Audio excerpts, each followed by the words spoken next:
So hello everyone, welcome to कक्षा classes.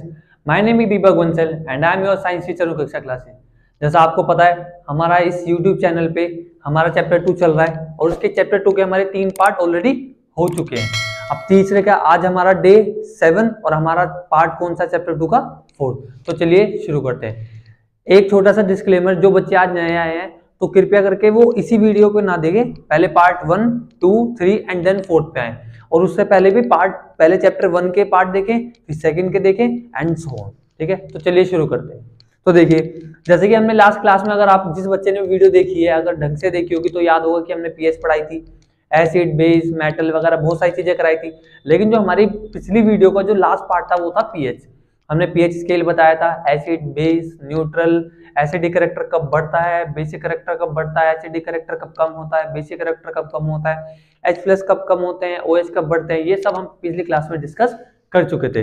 तो आज हमारा उस पीएच के ऊपर ही एक नया टॉपिक है जिसे हम कहते हैं क्या, importance of pH in everyday life, मतलब हमारे दैनिक जीवन में पीएच का क्या रोल है। तो देखिए भाई, सबसे इस टॉपिक के हम टोटल 5 पार्ट पढ़ेंगे। तो देखो, पहला क्या है, plant and animal are pH sensitive. मतलब प्लांट और एनिमल है ना, पीएच सेंसिटिव का मतलब, कहने का मतलब ये है कि जो प्लांट है और जो एनिमल है उनको अपना काम करने के लिए एक स्पेसिफिक पीएच चाहिए होती है। जैसे कि एग्जांपल मानो, जैसे मान लो कि तुम, गर्मी होती है बहुत ज्यादा तब भी काम नहीं कर पाते, जब बहुत ज्यादा सर्दी होती है तब भी नहीं कर पाते। लेकिन एक ऐसा मौसम होता है जहां ना ज्यादा ना गर्मी ना ज्यादा सर्दी, उसमें अच्छा काम कर पाते हो ना। हाँ, हालांकि तुम गर्मी में भी कर लेते हो और सर्दी में भी कर लेते हो, लेकिन जो एक मैक्सिमम आउटपुट की बात आती है वो तुम कब कर पाते हो, सिर्फ जो एक बीच वाली कंडीशन होती है। तो उसी प्रकार से प्लांट और एनिमल काम तो दोनों पे कर लेते हैं, कम वाली पीएच पे भी ज्यादा वाली पीएच पे भी, लेकिन जो अपना मैक्सिमम आउटपुट कर पाते हैं, जो उनकी एक अच्छी कंडीशन होती है, जो एक अच्छी रेंज होती है काम करने की, उस बारे में हम इसमें बात करेंगे। तो देखो भाई, देखो पहली बात हमारी बॉडी की है, our body work with in the range of 7 to 7.8। ठीक है, तो मतलब कि हमारी जो बॉडी की पीएच की जो रेंज है ना वो कितनी है, 7 से 7.8। ठीक है, when pH of rain water is less than 5.6। अच्छा, अगर तुमने एक बात सुनी होगी जिसे हम कहते हैं एसिड रेन। देखो एसिड रेन छोटा सा ये बता देता हूं। देखो एसिड रेन क्या होती है, देखो एसिड रेन है, रेन के अंदर पानी होगा, पानी के कुछ ना कुछ H+ आयन पाए जाएंगे, H+ आयन पाए जाएंगे तो उसका कुछ एसिडिक कैरेक्टर होगा, इतना ऐसा समझ। अच्छा, अगर पानी की पीएच 5.6 से कम होती है तो उसे हम एसिड रेन कहते हैं। यानी कि 5.6 से कम होने का मतलब है उसमें H+ आयन ज्यादा पाए जा रहे हैं, बस सिंपल। तो देखो भाई, आया इसे हम एसिड रेन कहते हैं। कोई दिक्कत? बढ़े आगे। अगला देखो, pH of soil, plant require specific pH range for their growth. मतलब अब मैंने जैसा भी बताया एनिमल के, मतलब ह्यूमंस के ऊपर, एनिमल्स के ऊपर, कि एनिमल को भी है ना कुछ स्पेसिफिक पीएच चाहिए होती है अपना काम करने के लिए। उसी प्रकार से प्लांट को भी अपने नॉर्मल फंक्शनिंग के लिए, अपने नॉर्मल काम करने के लिए कुछ ना कुछ स्पेसिफिक पीएच चाहिए होती है। ठीक है, आया समझ। अगला देखो, पीएच इन अवर डाइजेस्टिव सिस्टम। अब अपने डाइजेस्टिव सिस्टम अगर पढ़ा हो या फिर नहीं भी पढ़ा तो हम पूरी कोशिश करेंगे कि अपना चैप्टर लेके आए, लेकिन हम पहले मतलब थोड़ा थोड़ा समझ लो। ठीक है, मैं तुम्हें थोड़ा थोड़ा टर्म्स ही बता दूंगा यहीं पे, ताकि तुम्हें ऐसा ना लगे कि भाई बिल्कुल समझ नहीं आ रहा। तो देखो भाई, अवर stomach produce the HCl acid which help in the digestion. मतलब जो हमारा पेट है ना, हमारा पेट है, ठीक है, जे शेप स्ट्रक्चर होता है, जो हमारा पेट है ना वो है ना HCl प्रोड्यूस करता है। अब क्यों करता है, अब खाना खाते हो ना तो खाना कहाँ जाता है, पेट में। तो पेट, जब हम खाना खाते हैं ना तो हमारा पेट है ना उसको फूड को डाइजेस्ट करने के लिए HCl प्रोड्यूस करता है। ठीक है, during in digestion stomach produce more acid and cause the pain irritation. कभी कभार क्या होता है, जब तुम खाना ज्यादा खा लेते हो, देखो एक तो नॉर्मल कैसे खाना खाया, एसिड बना, खाना पच गया, खत्म। लेकिन कई बार तुम्हें पनीर बनाया, तुम देख के ललचा गए, अरे भाई आज तो तगड़ा ही चीज बनी है, तो तुमने क्या 2-3 रोटी और दबा ली। तो ज्यादा दबा ली का मतलब क्या है, ज्यादा एसिड बन गया। उस एसिड बनने के बाद फिर करते ना, मम्मी एसिडिटी हो रही है, एसिड बन रहा है मेरे पेट में, बस वही। तो उसमें क्या होता है, क्या है कि तुम्हारे खाना तो तुमने ज्यादा खा लिया, तो खाना पचाने के लिए ज्यादा एसिड निकल गया, लेकिन तुम्हारे पेट की कैपेसिटी तो नहीं थी ना उतने HCl की, कि वो डेली वाली बात नहीं रह गई ना। तो तुम्हारे पेट में जब ज्यादा एसिड बन जाता है तो इसी के कारण तुम्हें इरिटेशन फील होती है, मतलब दर्द सा होता है, जलन होता है। अगला, to get rid of this pain people uses antacid mild base like magnesia, milk of magnesia to neutralise excess acid. देखो भाई, अब देखो बिल्कुल बेसिक जो मैंने पहले पार्ट पढ़ाया, मैं दोबारा बोल रहा हूं, जिस बच्चे नहीं पढ़ाए पार्ट वाइज जाए तभी समझ आएगा। तो देखो भाई, हमारे पेट में एसिड बन चुका था, अब नॉर्मल एसिड तो बनता है लेकिन हमें इरिटेशन हो रही है, तो इसका मतलब है ज्यादा एसिड बना है। ठीक है। अब ज्यादा एसिड बना है तो एसिड को खत्म करने के लिए हम क्या डालेंगे, बेस डालेंगे। क्यों? क्योंकि acid plus base gives rise to neutralise salt plus पानी। जिस बच्चे को ये पता है वो ढंग से पढ़ रहा है, जिस बच्चे को नहीं पता है तो पहले पार्ट पे जाए, ढंग से देखे, कॉपी पेन के साथ देखे। ठीक है।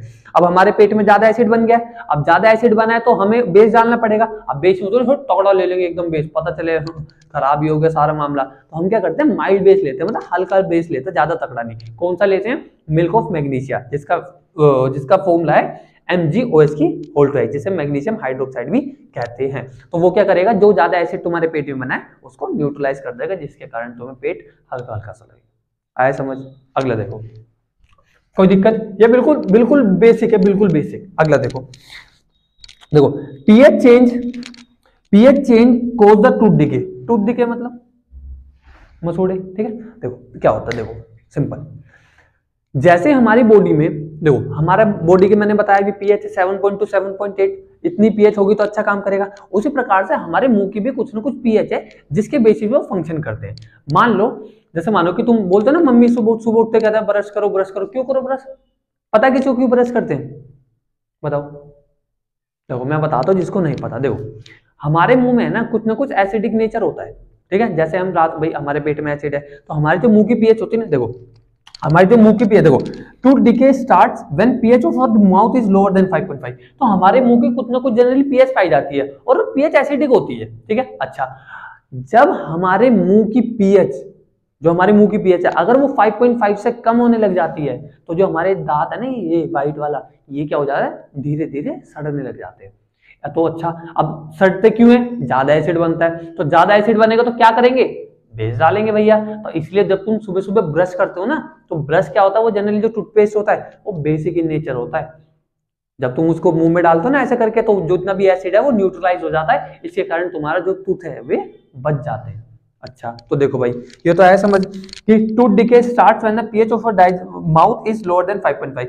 जो हमारे दांत टूथ है वो 5.5 से पीएच अगर कम होने लग जाती है तो वो सड़ने लग जाते हैं। अच्छा देखो भाई, tooth enamel made up of the calcium phosphate, मतलब जो हमारे हमारे दांत है ना, दांत के ऊपर जो व्हाइट लेयर है इसे कहते हैं इनेमल। क्या कहते हैं? इनेमल। और ये किसकी बनी है? कैल्शियम फॉस्फेट की। किसकी? कैल्शियम फॉस्फेट की। अच्छा, ये क्या होता है, हमारी बॉडी में सबसे ज्यादा हार्ड सब्सटेंस होता है। ठीक है। Does not dissolve in water but corroded when pH is lower than 5.5 due to acid produced due to the degradation of the food particle by the bacteria। अच्छा, क्या कह रहा है, अब हमारे मुंह में पीएच मतलब 5.5 से कम हुई तो हमने क्या करा, टूथपेस्ट करा। अब टूथपेस्ट से हमारा जो है ब्रश, जो एक्सेस एसिड बन रहा था वो बेस से न्यूट्रलाइज हो गया, जिसके कारण हमारा टूथ डिसोल्व नहीं हुआ या फिर कोरेड नहीं हुआ। अच्छा, हमारा ये भी टूथ क्या है, इनेमल क्या है, देखो हमारे मुंह में ना जो दांत है ना, दांत के ऊपर जो व्हाइट लेयर की जो व्हाइट लेयर है इसे कहते हैं इनेमल।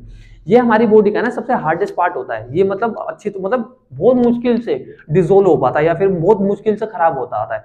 लेकिन जब हम ज्यादा, हमारे मुंह में एसिड रहेगा, हर समय एसिड रहेगा, जब हम ब्रश नहीं करेंगे तो एसिड रहेगा रहेगा रहेगा, तो वो क्या करता है, धीरे धीरे धीरे धीरे जो हमारे दांत की इनेमल है ना, जो व्हाइट कलर की है, उसे सड़ाने लग जाता है, उसे गलाने लग जाता है। अब भाई ये तो हमारे लिए नुकसान हो जाएगा, भाई दांत खराब हो गए तो फिर तो खत्म ना मामला, तो इसलिए हम ब्रश करते हैं।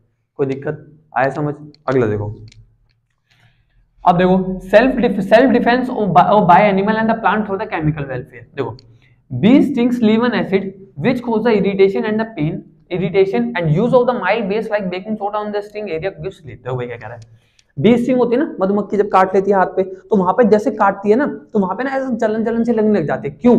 क्योंकि जब जो मधुमक्खी है, जो बी है, जो काटती है, वहां पे क्या छोड़ देती है, वो एसिड छोड़ देती है। क्या छोड़ देती है? एसिड। और एसिड के कारण हमें क्या करता है, इरिटेशन, मतलब अजीब अजीब सा फील होता है। ठीक है। अब यहाँ पर क्या है, देखो फिर वही कॉन्सेप्ट, यहाँ पे क्या है, एसिड। अब एसिड क्या है, एसिड होता है क्या यहाँ पे? नहीं होता है कभी। तो अब यहाँ एक्सेस एसिड आया है, तो एक्सेस एसिड के लिए क्या करना पड़ेगा मुझे?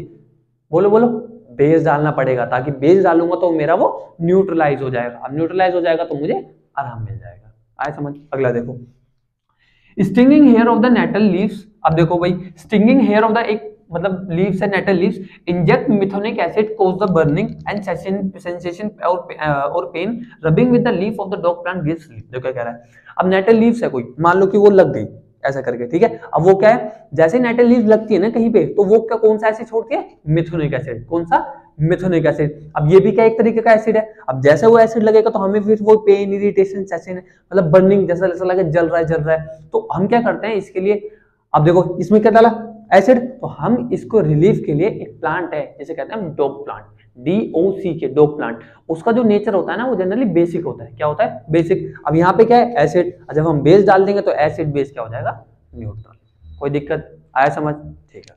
देखो भाई अगला पीएचओ सोल्ट। हालांकि मैंने जो अभी ये टॉपिक है जो पीएचओ सोल्ट, ये मैंने तुम्हें पहले पिछली से क्लास में मैंने तुम्हें समझा रखा, बस थोड़ा सा है, समझ जाओगे आप। देखो भाई, स्ट्रॉन्ग एसिड, स्ट्रॉन्ग बेस, बताओ खुद से बताना, सोच के बताना। देखो स्ट्रॉन्ग एसिड और स्ट्रॉन्ग बेस दोनों स्ट्रॉन्ग है ना, और एसिड बेस क्या देंगे, न्यूट्रल सोल्ट। और न्यूट्रल सोल्ट की पीएच कितनी होती है, 7। कोई दिक्कत, कोई भी दिक्कत होनी नहीं चाहिए। अच्छा अगला, salt of strong acid and weak base. देखो स्ट्रॉन्ग कौन है यहाँ पे, एसिड है ना, तो इसका जो सोल्ट बनेगा वो भी कौन सा बनेगा, एसिडिक सोल्ट बनेगा। और एसिडिक की पीएच 7 से, बोलो, कम होती है ज्यादा, कम होती है, ठीक है भाई। तो इसलिए जो पीएच है वो 7 से कम है। अगला देखो, सोल्ट ऑफ स्ट्रॉन्ग बेस।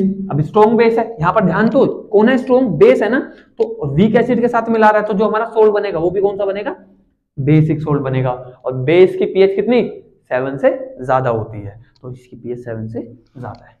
कोई दिक्कत देखिए भाई, जैसे मैंने आपको भी पढ़ा दिया था, पीएच पढ़ा दिया मैंने, सब कुछ पढ़ा दिया एवरीडे, मतलब हमारी डेली लाइफ में पीएच का क्या रोल होता है, फिर मैंने 5 पॉइंट पढ़ाए। अगर आपको इस टॉपिक से रिलेटेड कुछ भी डाउट हो, कुछ भी समस्या हो, या ये पार्ट समझ नहीं आ रहा, ये पार्ट नहीं समझ आ रहा, तो आप मुझे कमेंट सेक्शन में बता सकते हो। मैं आपकी पूरी कोशिश करूंगा कि आपकी मदद कर दूं। और दूसरा, अगर आपको कोई और टॉपिक पे या फिर इससे हटके की जो और टॉपिक पे अगर वीडियो चाहते हैं तो आप मुझे कमेंट सेक्शन में बता सकते हो। मैं अपनी पूरी कोशिश करूंगा टाइम निकाल के कि आपके लिए वो वीडियो बना दूं।